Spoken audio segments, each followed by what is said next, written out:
আসসালামু আলাইকুম। দর্শক, বাংলাদেশের ত্রয়োদশ জাতীয় সংসদ নির্বাচন নিয়ে জোর প্রস্তুতি চলছে। প্রত্যেকটি রাজনৈতিক দল তাদের নিজেদের মতো করে নির্বাচনের প্রস্তুতি নিচ্ছে। নির্বাচন কমিশন তাদের মতো করে প্রস্তুতি নিচ্ছে। সরকার তাদের মতো করে প্রস্তুতি নিচ্ছে। রাজনৈতিক দলগুলো আসন ভাগাভাগি নিয়ে ব্যস্ত। কে নমিনেশন পাবে, কে নমিনেশন পাবে না, এইসব নিয়ে কর্মব্যস্ত দিন পার করছে। এর মধ্যে সবচেয়ে গুরুত্বপূর্ণ পক্ষ যারা, তারা হচ্ছে সাধারণ জনগণ, সাধারণ ভোটার। তারা কিন্তু কাকে বেছে নেবে, বিএনপিকে বেছে নেবে নাকি জামায়াতে ইসলামীকে বেছে নেবে নাকি অন্য কাউকে বেছে নেবে, এ নিয়ে কিন্তু সন্দেহের দোলাচলে দুলছে। এবং নিঃসন্দেহে বলা যায় এবারের ভোট হবে বিএনপি এবং জামায়াতে ইসলামীর মধ্যে। কারণ বাংলাদেশ আওয়ামী লীগ ইতোমধ্যেই নির্বাচন থেকে আউট হয়ে গেছে।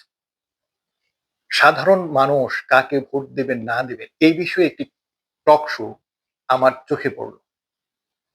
টক শোটির সঞ্চালক ছিলেন আলোচিত, সমালোচিত সাংবাদিক খালেদ মহিউদ্দিন। খালেদ মহিউদ্দিন বিএনপির কোন এক আলোচককে প্রশ্ন করেছিল যে বিএনপিকে কেন আমরা ভোট দেব। ওই আলোচক বোকার মতো খালেদ মহিউদ্দিনকে পাল্টা প্রশ্ন করে বসে। খালেদ মহিউদ্দিনকে সে জিজ্ঞেস করে, বিএনপিকে আপনারা ভোট দেবেন না কেন? এই প্রশ্নের উত্তরে খালেদ মহিউদ্দিন ১ মিনিটে যা বলেছে তা আমি আপনাদের এখানে শোনাতে চাই। শুনুন। বিএনপিকে আসলে কেন ভোট দেওয়া উচিত হবে না। আমরা বিএনপির শাসনামল ২০০১ থেকে ২০০৬ সাল যেটি দেখেছি সেটি দেখেছি ঘুষ, দুর্নীতি, দুঃশাসন, অপশাসনের একটি মহোৎসব। দুর্নীতিতে চ্যাম্পিয়ন হতে দেখেছি আমরা বিএনপিকে। ১০টা কষ্টের প্রবেশ দেখেছি, বিরোধী দলের নেতার সমাবেশে গ্রেনেড হামলা দেখেছি, তত্ত্বাবধায়ক সরকার ব্যবস্থা ধ্বংস করে একজন মাত্র বিচারককে প্রধান বিচারপতি এবং তত্ত্বাবধায়ক সরকার ব্যবস্থা প্রধান রাখার জন্য সংবিধান পরিবর্তন করতে দেখেছি। ১০ বছর, আমি যদি এর পরে আসি, এই ১৫ বছরের ফেসিবাদী ব্যবস্থায় বিএনপি নিজেরা কনফিউজ ছিল, জনগণকে কনফিউজ করেছে। আমি ২০১৮ সালের ইলেকশনটাই সময় নাই, শুধু চট করে একটু বলি। ২০১৮ সালের নির্বাচনটার মধ্যে এই নির্বাচন আনুষ্ঠানিকভাবে বর্জন করা হয়ই নাই। সেই নির্বাচনে কারচুপি সম্পূর্ণভাবে নিশ্চিত হওয়ার পর বিএনপি তার সংসদ সদস্য ৬ জন বা ৫ জনকে শপথ নিতে পাঠিয়েছে এবং মহিলা সদস্য আসলে কোটাটাও নিয়েছে। তারেক সাহেবের কথা যদি বলি, আমরা দেখেছি তারেক সাহেব এই সময়ের মধ্যে সবচেয়ে ভালো ভালো কথাগুলি বলতেছেন, সে কথা সত্য, কিন্তু তার কথা যে কেউ শুনতেছেন না সেটি হচ্ছে যে তারেক সাহেবের দলের লোকেরাই তার কথা শুনতেছে না। সেজন্য চাঁদাবাজির থেকে শুরু করে বিভিন্ন সন্ত্রাস, থানাগারাও এগুলি কিন্তু চলতেছে এবং তারেক সাহেবকে বারবার বলতে হচ্ছে এই নির্বাচন খুব কঠিন হবে এবং এই তৃণমূল কিন্তু আসলে বিএনপির কেন্দ্রীভূত না। এই হচ্ছে আমার মানে ১ মিনিটে ঊর্ধ্বর সাথে আমি যতটুকু বলতে পারলাম বললাম।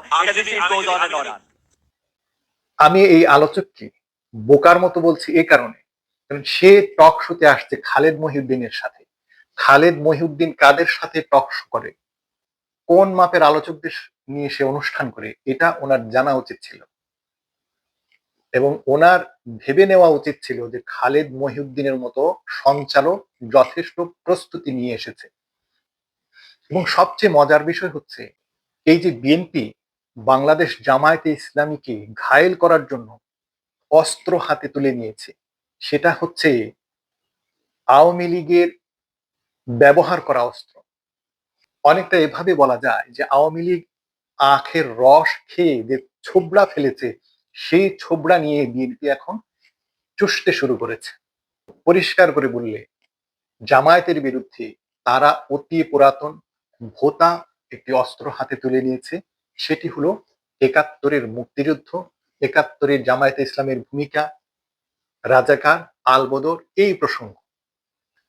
অথচ খালেদ মহিউদ্দিন বিএনপিকে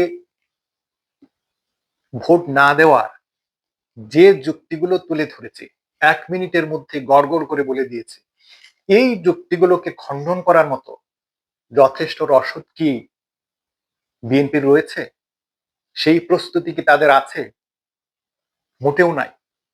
তারা নির্বাচনী বৈতরণী পার হতে যাচ্ছে আওয়ামী লীগের ব্যবহার করা ভোতা অস্ত্র ব্যবহার করে, ভারতের আনুকূল্য নিয়ে এবং তার সাথে তারা নানান চটকদার প্রতিশ্রুতি দিচ্ছে। তার মধ্যে ফ্যামিলি কার্ড, শিক্ষিত বেকার ভাতা, আরো কি কি ভাতা। মানে তারা যদি ক্ষমতায় আসে তাহলে মানুষের জীবন ভাতাময় করে দিবে, কাউকে আর কাজ করে খেতে হবে না। প্রত্যেকটা ফ্যামিলি যদি ফ্যামিলি ভাতা পায় তাহলে আর কাজের কি দরকার আছে? শুধু প্রতিশ্রুতির পর প্রতিশ্রুতি দিয়ে যাচ্ছে। বেকার ভাতা দিবে, ফ্যামিলি কার্ড করে দেবে, ইমামদের ভাতা দেবে, মুয়াজ্জিনদের ভাতা দেবে। এই যে এত এত ভাতা তারা কোত্থেকে দেবে তার কিন্তু কোনো বক্তব্য নাই।